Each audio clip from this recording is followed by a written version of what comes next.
Hi all, welcome to football arena. ഒന്നിനെതിരെ 2 ഗോളുകൾക്കാണ് ഫ്രാൻസിനോട് Brazil പരാജയപ്പെട്ടത്. മത്സരത്തിന്റെ ആദ്യ പകുതിയിൽ നല്ല രൂപത്തിൽ കളിച്ചതും പന്ത് കൈവശം വെച്ചതും ഫ്രാൻസ് തന്നെയാണ്. അതിന്റെ ഫലമായിക്കൊണ്ട് ഒരു ഗോൾ നേടാൻ അവർക്ക് കഴിഞ്ഞു. അതേസമയം കൗണ്ടർ അറ്റാക്കുകളായിരുന്നു ബ്രസീൽ ആദ്യ പകുതിയിൽ നടത്തിയിരുന്നത്. രണ്ടാം പകുതിയിൽ ബ്രസീലിന് കാര്യങ്ങൾ അനുകൂലമായി. അതായത് ഫ്രാൻസ് 10 പേരായിക്കൊണ്ട് ചുരുങ്ങി. ആ സമയത്ത് ഗോൾ നേടാനുള്ള ശ്രമങ്ങൾ ഒരുപാട് തവണ ബ്രസീൽ നടത്തി. അതിനുശേഷമാണ് ഒരല്പമെങ്കിലും നല്ല രൂപത്തിൽ ബ്രസീൽ കളിച്ചിട്ടുള്ളത്.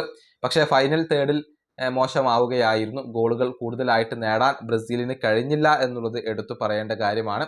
ഏതായാലും കാർലോ ആഞ്ചലോട്ടി ഈ പ്രകടനത്തെ വിലയിരുത്തിയിട്ടുണ്ട്. അതായത് നല്ല രൂപത്തിൽ കളിച്ചു എന്നാണ് കാർലോ ആഞ്ചലോട്ടി ഇപ്പോൾ അവകാശപ്പെടുന്നത്.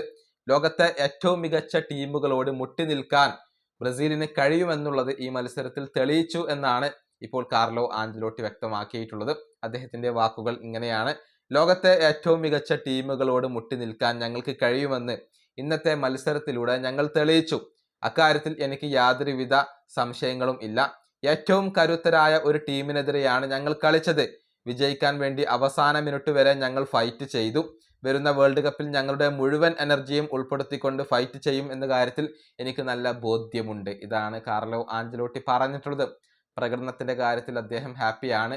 തോൽവി വഴങ്ങിയതിൽ അദ്ദേഹത്തിന് സങ്കടമില്ല. മറിച്ച് നല്ല രൂപത്തിൽ കളിച്ചു, ഫൈറ്റ് ചെയ്തു, അല്ലെങ്കിൽ കോമ്പറ്റ് ചെയ്തു എന്നൊക്കെയാണ് അദ്ദേഹം പറയുന്നത്.